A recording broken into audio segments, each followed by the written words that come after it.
Welcome to Monday Morning Happy Hour, Monday Tribe. This is the most important hour of the week, and it is July 27th, 2020. We're halfway through the year here, and we're going to talk about optimism over everything and finishing this year strong. I want to thank you guys for some of the feedback that you've received over the last few weeks or so of doing this, and I appreciate you very, very much, and continue to send any of those messages or any thoughts you're having or any content that you want me to touch on and get some of you even on here. And this is all just meant to be fun and for us to grow it together and to learn a little bit along the way, and something to keep us consistent and accountable. And those small steps in the right direction obviously will add up. And today we're going to talk about one of my favorite things, and something that I've been even criticized for before in the past, which is crazy to think about, and that is optimism over everything. And when we're talking about optimism, I don't mean that you have blind optimism. Now, sometimes that might be where it's required, but really more flexible or nimble optimism. And actually, as I look over my shoulder here, so many of you probably can't really see that, but what this painting is right here, that shout out to my boy Spiro, who I played with at Baldwin Wallace, for painting that for me, super talented. And Spiro, when we were deciding, I wanted a rhino, and there's also a compass kind of embedded in the corners of that. But the reason for the rhino and how this relates to optimism is, and forgive me, animal lovers, if I mess up this statistic exactly, but something like rhinos can run like 25, 30 miles an hour, something like that, somewhere in that ballpark. They could fly. And so picturing a rhino running that fast to begin with is kind of intimidating, right? But then also add in the fact that they can only see like 10, 15, 20 feet in front of them, which I don't know about you, but I can't imagine running full speed and only being able to see 10 feet in front of me. And this is a giant rhino. So maybe that's why they have that horn, so they run into stuff and they're cool. But that is just absolutely astonishing to me. So whenever we're thinking of a rhino charging, they're not completely blind to their charge, but if they have a little flexibility and are nimble in their charge. But for the most part, they're charging anyways without being able to see or be totally sure and certain of every single variable happening around them, but they're choosing to charge anyways. And so that's why I want the theme for this optimism piece to be. It's not kind of a call to kumbaya, or it could be, that has some value as well, but excuse me. But more of a guiding principle of optimism to being more of your decided path during the ambiguity throughout that we experience throughout each and every day, because there's so many variables around us that we can't control, only a handful that we can control. And so choosing optimism as a very definitive and clear choice, I think, goes a very, very long way. And I've just learned that from other people and deploying it myself. Excuse me, man. Had a BW football golf outing over the weekend and had an extra cigar or two. So habit I need to get rid of, just like we're all working on things. But so first thing here, being contagiously happy. If you've listened to the last few weeks or so, then you know that being contagiously happy is a part of my mission statement. So again, my mission statement is to be contagiously happy in my pursuit to fuel and enhance the visions of others while I relentlessly fulfill my own. This is a responsibility that I will gratefully and joyfully execute without exception. And that contagiously happy, I mean, that's how my mission statement started in the first place, was just to be contagiously happy. And if that's all it was, if I had to shorten it down, that's all it would be. The gratitude, the joy, the responsibility, focus on others, having a vision, all of those things I also feel are important to what I try to do every day. But keyword try, but being contagiously happy would really be the heart of it. And we've talked about in the past, contagious, it has to be authentic. And in order for something to be authentic, it has to be real. Like if I cough on you and I don't have a cold, then like you're not going to get a cold. Right? So I have to have a cold in order for you to get a cold. I have to be contagiously, authentically, genuinely happy in order to spread that, which is ultimately the biggest impact in my mind that we can have is spreading that optimism, spreading that happiness or that joy, however each person defines that, just to one person at a time, and then how that obviously expands from there. And so being contagiously happy, I firmly believe, is a matter of your choices, and being a choice architect. Sometimes those choices are easier to make than others. But quickly, I just want to run through a few examples that I thought of before today about being a choice architect and choosing your thoughts on purpose in order to construct this home or this mental state of sound possibility and of gratitude and of joy and of abundance and of optimism, all these key words, right? So being a choice architect, and quickly I wanted to cover a few of these. And one of those that I'm going to get to here in a second, well, really, it says get to right there, because I believe it was the Life is Good company, you know, the t-shirts, and they do a lot more than that. But the Life is Good company that talked about in their office, they were sick of hearing people say have to. And they wanted to replace that. They said, what if we replace every time we said have to with get to? And just that little tiny microdose of gratitude built into an assignment or into a task, and the mental switch that has. And so, for example, I have to do this today.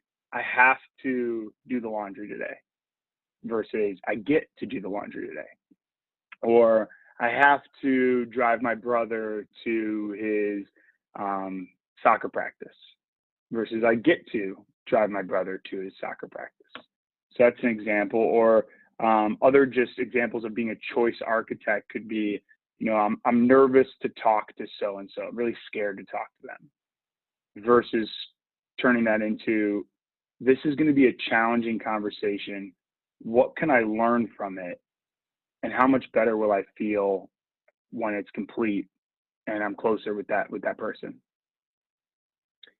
Another one, I don't want to do, if we're working out, I don't want to do this last set.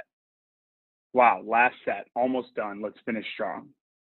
The difference between those two things is irrefutable. I mean, it's irrefutable. If you're going to do your last set of a workout, or your last sprint, or your last jog, or your last stretch, just whatever it might be, and your attitude going into that is, I don't want to do this last set because it's going to be hard. Versus last set, let's finish this workout strong. Best set yet. Let's do this. I mean, that is a choice. Is it, you could argue if you're tired, yeah, that choice is harder to make, but ultimately that's a choice. And I would love to talk with any of you further if you think that having the second piece of attitude with the optimism and the expectance of a great set or a great day isn't automatically going to increase your chance of likelihood of success, or of it just being that much better than it would be if we had a more negative or pessimistic view of things. For example, the easiest one, Lauren and I talk about this every single morning, just saying something like, it's a great day for a great day. Today's going to be a great day.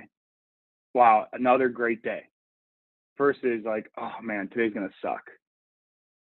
Like, what is the likelihood and the trajectory that you are setting your day on if you're saying, you know, today, waking up and one of your first thoughts is today's going to suck, versus one of your first thoughts being, it's a great day for a great day. It's a great day for a great day. Even just saying it right now. I said it like 3 or 4 times right now. I literally have chills just thinking about it. Today's a great day for a great day.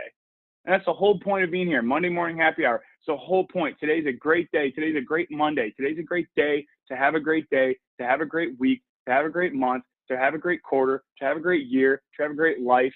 You know, like, it's a great day to have a great day. It's step by step, and every day is hard. But that's where we have this get to mentality, and that adds that little dose of gratitude into the tasks that we have to do each day that are hard, which then increases the likelihood of the outcome of those activities being more expected to be more of the outcome we desire. And if we could do that in a small way, day over day, and spread that through being contagious, because we're authentically believing that and not just forcing it on ourselves, then what power would that have in our life and in our circles and what we're trying to do and accomplish in different areas of our life? And that's where this force multiplier concept really comes from, an absolute force multiplier. So you may have heard something like 1 + 1 = 3, right? 1 + 1 = 2 when it's addition, but when it's a multiplier, 1 + 1 = it can equal anything. The multiplier effect of impacting one person and then that person impacting 2 people, and each of those people impacting 2 people is just immense, vast, and goes on forever.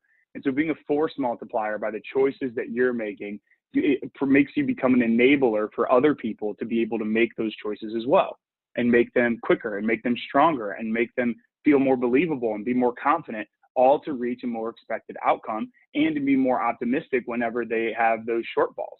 Because of course, we're not going to all succeed all the time.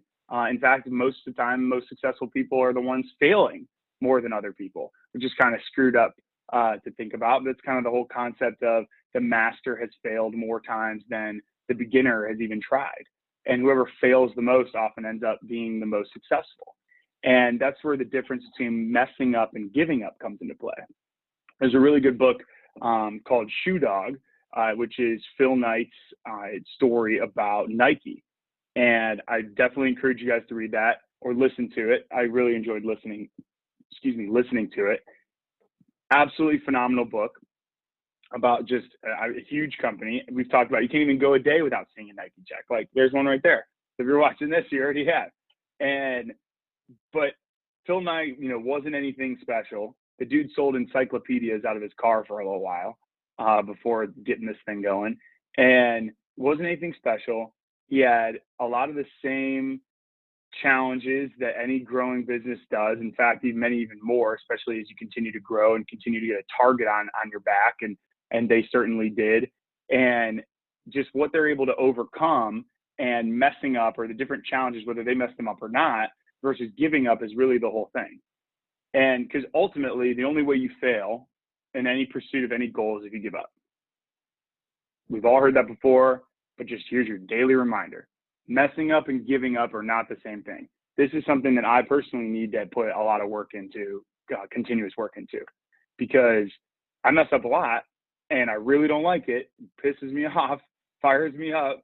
I don't like messing up at all, but I know I'm not going to give up. That thought doesn't even come into my mind, but it definitely can be discouraging at times. And you're like, oh, well, then I start to procrastinate. And the optimism that you have to deploy during that time, and the practices that you put in when things are good and when it's easy to deploy that optimism, those are the practices that set the groundwork, or kind of set your floor for how low you could let yourself get in a situation like that. Now, we're all going to get kicked in the teeth in a way that life just has planned for us, different things in life. We're all going to get kicked in the teeth a little harder than we would ever expect to be fair or want to. And those times is really where we have to come together and rely on one another. But those little things throughout each day that are just annoying and bothersome, then if those little things could just shed right off of you, because your default is just already here because of your optimism and your result that you're expecting, and you don't even think about giving up, then you're already focused on creating a solution. And all of those things will, again, help you reap the positive or expected outcome of your desire by the end of that day, end of that task, whatever it might be. I climbed Mount Kilimanjaro in 2016. Was very fortunate to have that experience and do it with some absolutely incredible people. And just something I think about all the time. And I have a little tattoo of a little mountain right here, and just as a scribble and as a reminder, because this is where the whole messing up versus giving up, it really came into play here, because you didn't want to give up on your pursuit of getting to the top of the mountain. But along the way, there wasn't really anything about it that was that hard.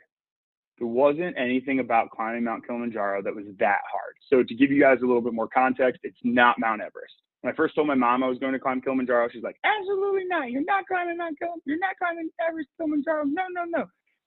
Mom, I love you. I know you don't sound like that. You're the best. But she was worried about it. I'm like, Mom, no, it's really just a really long hike, obviously steep at times, and has its own challenges, but Kilimanjaro is nowhere near Everest. But it is the second tallest mountain in the world, which is really cool, and not nearly as dangerous. So we're climbing Kilimanjaro, and there's really nothing about it that is that hard. It is just a series of things that are pain in the ass. So sleeping on the ground, in a tiny tent next to somebody like this, with all your stuff, carrying your stuff up the mountain, which we had help doing so, and it was still kind of a pain, right? Having to pack in your bag and figuring out what to take. Eating like the same thing over and over. At the end, you could sign this book once you've completed it, and there's like this 80-plus-year-old woman in there that wrote in her book for her comment section, like, no more porridge, please, because that's pretty much what we had, was this like porridge soupy thing. It was basically dinner. Which kudos to the crew that helped us, get to the top of the mountain and kept us well nourished. But that was basically what we ate every day was this porridge of some different flavor each day. And so eating that day over day, not showering for 8 days, hiking 8 to 12 hours a day straight on different terrain and different altitudes and altitude sickness and some of the different things, being just disconnected, which was a wonderful thing, of course, but also kind of weird, right? To not be able to just pick up the phone and call your family or loved ones or know what's happening and feeling like a little bit of missing out going on. And so, of course, that was part of the positives at the end, but during can always be a little bit of a challenge. And so climbing Kilimanjaro, it was a series of things that were just a little difficult and a pain, but ultimately, for the pursuit of what we were trying to accomplish, they were nothing. It was like, I'm not going to give up now. Why would I give up now? This is just one little thing. And so the expectance that we were going to make it to the top versus people who had question of whether they were going to make it to the top or not. So then these setbacks would ultimately result in a little bit more of a setback than it did for other people, because they weren't optimistic from the beginning about getting to the top. So each of these negative or quick little snaps of adversity or a little challenge just provided into their own feedback loop about why they might not make it to the top, versus somebody who has already chosen their path that they will make it to the top, and that these things are just setbacks and we're messing up, we're not giving up. That the giving up option isn't even on the table anymore. Whereas these other folks, they were still undecided going into it. And so these setbacks, literally, I'm not no scientist, but I guarantee if you like measure kind of the brain activity during that point of someone who's already made the decision that they're making it to the top and they just have to get through these challenges, versus someone who is constantly putting sand in the bucket of, okay, this is making me think I will get to the top, this is making me think I won't get to the top. Then those two, the brain activity going on when they experience the same setback, I mean, it has to be different. It just has to be. Just like the whole aspect of, I don't want to do this last set of the workout versus last set. Let's get this. Let's do this. Let's make this last set the best set. Those two people are going to have completely different outcomes, even if all the other variables are the same. So that simple attitude and already having a choice. And then I will say, getting down the mountain was a challenge, just to throw another anecdote on that. So we made it to the top, and I'll tell you guys more about that in the future, or feel free to reach out to me and talk through that. I highly recommend going. It was an absolutely life-changing trip, and just the people there that we met, and from the city of Moshi, where the mountain is, or it's a kind of big mountain, obviously it's more than one city, but that's kind of the main one. But coming down the mountain was a lesson learned for me too. You know how many times I fell on my ass on the way down this mountain, because you have those poles and you put them in the ground, and I'm not super skinny. So every once in a while, very often actually, one of those poles would collapse and I would just completely fall on my ass. And you're going down, which actually was harder than going up. And so that's another piece of just staying sharp. I can admit that on the way down mentally, I was not as sharp as I was on the way up. Because on the way up, I was so focused, I was so locked in, I was so optimistic, I was so certain of the outcome. But on the way down, I was kind of over it. I didn't mentally prepare myself for that. So I started to notice myself complain a little bit, or just be a little more anxious to get down the mountain, and not enjoying the moments of what we just had celebrated and accomplished together as a group, and with our helpers that were guiding us up and down. And I wish I would have been more in the moment on that way down. And instead, the universe made me more in my moment when I would fall on my tush and have to get back up time over time again. So messing up versus giving up is a completely different thing. Those two things are not related whatsoever. And the more we can make a clear, optimistic, determined, positive choice about the outcome we expect beforehand, then messing up will feel like more of something we can brush off or laugh off, versus put sand in the jar of why we should give up, because we've already decided our outcome. And really that then is getting one of my favorite things of, what's your comeback rate? What's your comeback rate? And you heard me talk about with Norm Weston, an arrow pulled back has to be pulled back before it can be launched forward. And if you pull it back this far, then it's only going to go so far. But if you pull it back this far, really freaking like, what's his face? Game of Thrones dude, Legolas, right? And all my Game of Thrones buddies are going to hate me for that. But you're really just in a position where your comeback rate every time you do experience that adversity, which is inevitable. I don't know about you, but I experience adversity every single day. It's not like I don't experience adversity. I have things happen every day that I'm like, a total block happens. And it's almost like if I didn't have this optimism thing, I don't even know where I would be. So I'm grateful for the people around me that helped me have this at an early age and helped it really become default mode, versus something I had to like just force the behavior on, which still sometimes do. But every single day you're going to have different adversities and of course, even bigger challenges throughout life and throughout your relationships and throughout your professional journey and your health journey, all the different, this time and how we take care of our planet and the adversity and the challenges that come with, social responsibility and just different things happening in our world right now and doing your part. That's a whole nother aspect of where optimism goes into that. I'd love to talk with anybody about that because I'm just learning just like you guys are right now and trying to share what I know, but want to hear from what you guys know too, because that's ultimately how we all make each other better. But that comeback rate and how long you allow yourself to sit in the mud. There's a really good speech, Make Your Bed, by a Navy admiral. And one of the things he talks about is singing when you're neck deep in mud. So it doesn't mean we're not going to be in the mud. It doesn't mean we might not be covered in mud, because in certain times in life we are. But being able to sing in the mud is ultimately one of the reasons why in that exercise, a lot of these Navy SEALs in training were able to get through a really cold, horrible night stuck in the mud, was because they were together and they were singing. And so the togetherness aspect and the optimism and focusing on the good and being a choice architect, all are things that are going to make your comeback rate and get you back to where you're focused, locked in, and at your best and sharpest is going to make your comeback rate a lot quicker than if you're really just going to, stick your head in the sand. And I suck at volleyball, and we were playing the other night, and I just totally tripped over myself. And whenever it start to get negative about that, it just spirals, versus whenever I'm focused and keep my feet moving and do these different things that somebody's better at volleyball than me kind of taught me, then it just goes better. And it just made me think of that with my head in the sand, because I literally felt like walking off of that court, we lost, that someone should just bury me headfirst in the sand. Just leave me there, because I was so embarrassed and just felt like such shit about my performance. So my comeback rate was not very strong right there. I was not very positive or optimistic. So it happens, and the things we care about most sometimes is where it's hardest to deploy that optimism. So I challenge you in those moments to specifically try to go deep and bring that up. But that comeback rate is going to be a lot quicker if we're optimistic. But I've had people tell me in the past, you're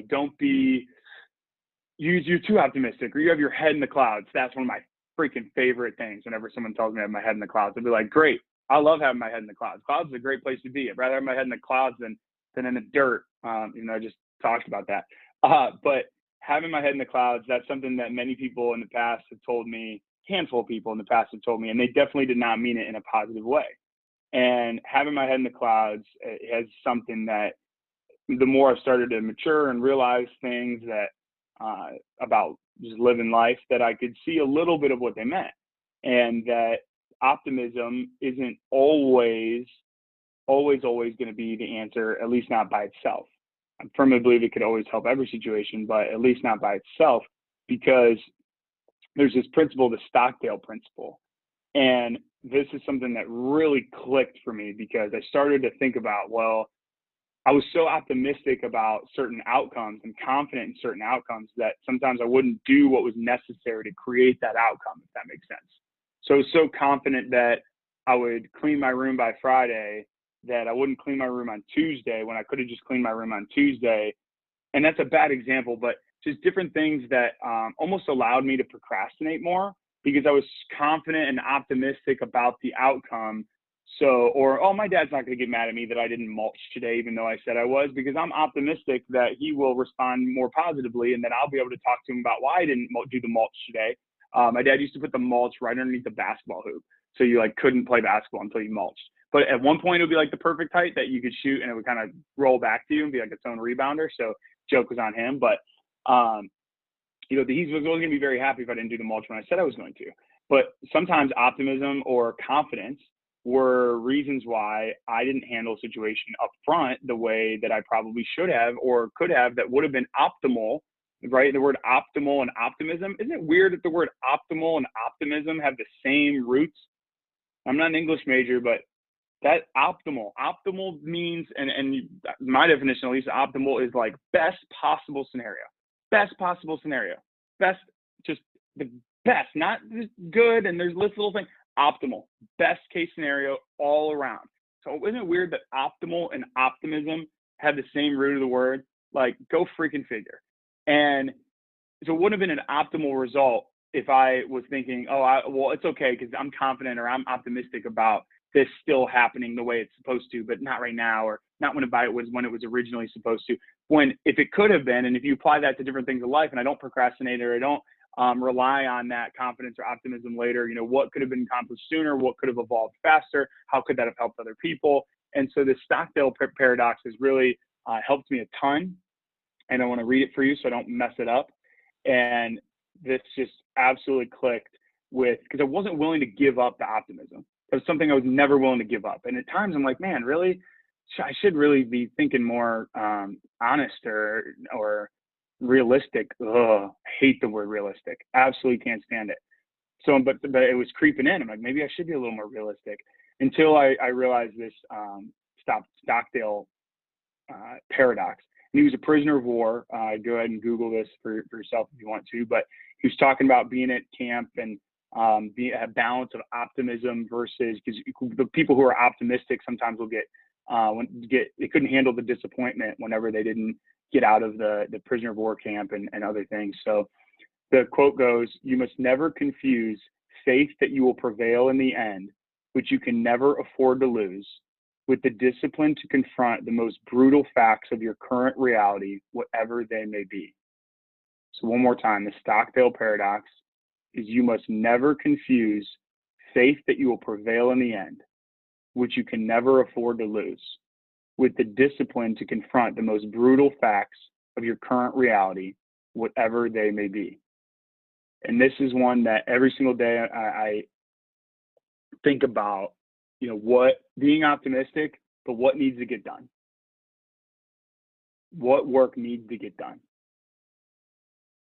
What work needs to get done? What is the outcome that I expect? Applying optimism to that, the work that needs done, plus the optimism on top of that, creating a faster comeback rate, being an architect of my choices, getting to do things versus having to do things, multiplying that impact to other people, being contagiously happy, not giving up when I mess up. Those are all things that I believe optimism can help you with. And that Stockdale paradox can keep you focused on the work that simply needs done. As we're wrapping up today, going into the journal prompts, I have a few for you today as well. And I want you to complete these. Again, guys, research for yourself all of the benefits of journaling and just of taking the time or meditative thought. And I want you to really make sure you're knocking these out or journaling on your own. If you think my prompts suck, that's cool too. And taking that time after journaling to complete whatever else you need this morning that is going to make you have a great week, great day, great week, great month, great quarter, great year, great life, whether that be professionally or in your relationships or just with yourself. And the first journal prompt is for you to list 5 reasons you have to be optimistic about an upcoming and important life event. List for yourself 5 reasons you have to be optimistic about an upcoming and important life event. Pause the video or the sound if you're working on this. And the next one is write out a recent example of a time you deployed optimism when it was not easy to do so. How were you able to, and what was the impact? So write out a recent example of a time you deployed optimism when it was not easy to do so. How were you able to, and what was the impact? Last prompt, who are the 3 most optimistic people in your life? What other qualities do they have in common? Share this fact with them and just connect with them. Because one way to learn how to be more optimistic is to spend time around optimistic people. That's fact. So last one again, who are the 3 most optimistic people in your life? What other qualities do they have in common? Share this and connect with them. This has been Monday Morning Happy Hour. Thank you guys for your time with me today. Excited about next week and further topics. Let me know. Again, please give me feedback about anything you'd like to hear more about and just different topics and absolutely anything under the sun that I could help with. Don't hesitate to reach out to me, and otherwise make today great. Thanks.